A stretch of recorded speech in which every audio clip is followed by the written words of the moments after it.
জলপাইগুড়িতে টাটা মোটরসের শোরুমে তাণ্ডব, এখনো অধরা অভিযুক্তরা। জেলা শাসকের কাছে টাটা লাক্স অটোমোবাইল প্রাইভেট লিমিটেডের নামে শোরুমের কর্ণধার, শোরুমের জায়গা দখলের চেষ্টা এবং বাধা দিলে হামলা এবং ভাঙচুরের অভিযোগ।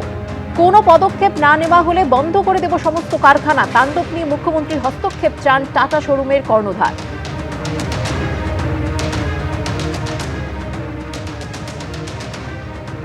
আমাদেরকে এটাই জানালেন কি সেটা সিপি সাহেবকে জানিয়েছে, আর সিপি সাহেব দেখছেন ওটার মধ্যে। আচ্ছা, কি যা ল অর্ডার প্রিভেল করে আর যা ন্যায্য হবে উনি করবেন। ডিএম ম্যাডাম অনেকটা পেশেন্টলি আমাদেরকে হিয়ার করেছে, শুনেছে আমাদের কথা। আচ্ছা, আর বলছে কি যা আছে আমাদের একটা লিখিত কমপ্লেন ওখানে করে দিতে, যা লিগাল হবে ওনা অ্যাকশন নেবে সেই অনুযায়ী। আপনাদের কি কমিশনারটা দেখা করতে বলেছে? হ্যাঁ, 48 জন তো হয়ে গেল, এখন পর্যন্ত নো অ্যারেস্ট। না, নো অ্যারেস্ট। কী করবেন? আমাদের মুখ্যমন্ত্রীকে আবার কমপ্লেন করবো, দরখাস্ত করবো। উনি একটা আমার লাস্ট অপশন আছে, আর তো কেউ নাই। এখন পর্যন্ত তো কিছু করেনি, উল্টা আমার উপরে মিথ্যা মামলা করেছে, আমাদেরকে এখন আজকে নোটিশ সার্ভ করেছে। আমরা কমপ্লেন পুরো ভিডিও ফুটেজ 3:20 ওসিকে পাঠিয়েছি হোয়াটসঅ্যাপে। আর তীর্থঙ্কর বাবু আছে কমিশনারেট অফিসের ডিএসপি সাহেব, ওনাকেও পাঠিয়েছি। ওখানে পরিষ্কার দেখা যাচ্ছে আমাদেরকে ওরা চেস করে মাঠে দিকে 3:15 সময়তে বের করে দিচ্ছে। সিসিটিভি ফুটেজে সেটা পরিষ্কার, সব পরিষ্কার। এখন আমাদের আগেনস্টে মামলা করেছে, এফআইআর করেছে, তার মধ্যে লিখে দিয়ে প্লেস অফ অকারেন্স 3:30 PM। আর আমি শ্লীলহানিতা মামলা করেছি, অ্যাটেম্প টু মার্ডারের মামলা করেছি। তো বুঝতে পারছি না কীরকম পুলিশ আছে। ল অ্যান্ড অর্ডার বলে কিছু নাই এখানে। কোনো আমাকে দাঁড়ায় ধামকায় যা তা করে দিতে পারবেন নাকি? সিপি ডিসিপির মিলা ভগত আছে আর নেক্সাস আছে। এই গ্যাং মাফিয়া, ল্যান্ড মাফিয়া এখানে পুরো এরিয়াতে এটাই চলে। এরা অর্গানাইজ ক্রাইম করে, টাকা তুলে আর নিজেদের মধ্যে ভাগাভাগি করে, আর কিছু না। আপনার 4টা-5টা এখানে ইনস্টিটিউশনে 1000-1200 লোক কাজ করে, সব বন্ধ করে দিব আমরা। সব নিজ বাইরে চলে যাবেন। কি করবো? তো বিহার যাবো, কি করা যাবে? এমনি পালাইতে হবে তো ইজ্জতসে জায়গা। ঘটনা ঘটেছে শনিবার এবং সেই তাণ্ডব ভাঙচুরের ঘটনার পর আজকে মঙ্গলবার এখনো পর্যন্ত কিন্তু ঘটনায় অভিযুক্তরা অধরাই রয়েছে। যদি অভিযুক্তরা কিন্তু আবার পাল্টা দাবি করছেন শোরুম কর্ণধারের বিরুদ্ধে, তিনি নাকি জমি দখল করার চেষ্টা করছিলেন।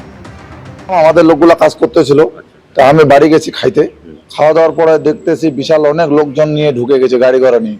ঢুকার পরে বিশাল এখানে দাঁড়ায় থাকে, বলতেছে মাল টাল সব তুলো। গাড়িটার উপরে উঠালো রড সিমি যা আসলো। 50 দাগে আমরা যখন কাজ করতে পারবো না, তাহলে আপনি কেন ঢুকবেন 50 দাগ দিয়ে? জায়গা তো একটাই, দুইটা তো না। এখন ব্যাপার হচ্ছে ভিতরে আমার 4.5 বিঘা জমি ঢুকে গেছে। উনি 10 কাঠার জন্য এত লাফালাফিটা কেন করতেছে? 10 কাঠা জমিটা আপনার? কি পুরাটাই আমার, পুরাটাই আমার।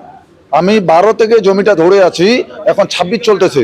তখন 12 আগে আমি আসছি, তারপরে উনি বাউন্ডারি করতেছে। তখন আমাকে কেন না করলো না? উনি হচ্ছে ডিটের মালিক, আমি হচ্ছে খতিয়ানের মালিক। জলপাইগুড়ির এই ঘটনা নিয়ে শুরু হয়েছে রাজনৈতিক তরজা। কি জানিয়েছেন এই ঘটনা নিয়ে বিজেপি সাংসদ সুকান্ত মজুমদার, এবং পাল্টা কি জবাব দিয়েছেন তৃণমূলের রাজ্য সাধারণ সম্পাদক কুণাল ঘোষ?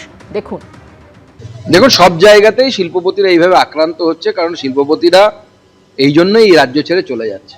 আপনি মমতা বন্দ্যোপাধ্যায় বা তৃণমূলের কাছ থেকে আপনি তথ্য নিন। 2011 সালে ভবানীপুর বিধানসভা, মুখ্যমন্ত্রীর বিধানসভাতে এবং দক্ষিণ কলকাতায় কতজন গুজরাটি ব্যবসায়ী থাকতো, এখন কতজন থাকে, এই তথ্যটা যদি সবার সামনে আসে তাহলে পরেই পরিষ্কার হয়ে যাবে। কারণ গুজরাটিরা একটা বড় ব্যবসাদার সম্প্রদায়, তারা প্রচুর বিজনেস করতো পশ্চিমবঙ্গে, সব ছেড়ে ছেড়ে পালাচ্ছে। পশ্চিমবঙ্গে কোনো শিল্পপতিরা নতুন শিল্প স্থাপন করতে চাইছে না। কেন? তার কারণ হচ্ছে সরকারের যে প্রতিশ্রুতি ছিল যে আপনি শিল্প স্থাপন করলে কিছু ইনসেনটিভ পাবেন, সেই ইনসেনটিভ রাজ্য সরকার দিচ্ছে না। তার ফলে তারা রাজ্য সরকারের বিরুদ্ধে মামলাও করেছে, কয়েকটি মামলা আছে, এবং অন্য রাজ্যে চলে যাচ্ছে। এরকম ঘটনা ঘটেছে একজন প্লাইউড ইন্ডাস্ট্রিয়ালিস্টের ক্ষেত্রে। এরকম প্রত্যেক জায়গাতে সব ঘটনা ঘটছে। আর তোলাবাজি, ওই যে ঝামেলা হয়েছে, দেখুন ওখানে তোলা চেয়েছিল, তোলা দেয়নি বলে এসব শুরু করেছে। স্থানীয় কোনো বিষয়, কোনো ইস্যু কেন হয়েছে, কি জন্য হয়েছে তো বলা যাবে না। ফলে এর সঙ্গে রাজনীতির কোনো সম্পর্ক নেই, এবং তারা দোকান করছেন, তাদের ব্যবসা তারা করবেন। এসব কেন, মানে এখানে তৃণমূল কেন, কোথায় কেন আপত্তি করতে যাবে? এখন স্থানীয় কোন কার সঙ্গে কিসের জন্য কোনো অশান্তি হয়েছে পুলিশ প্রশাসন দেখছে। এবিপি আনন্দ, এগিয়ে থাকে, এগিয়ে রাখে।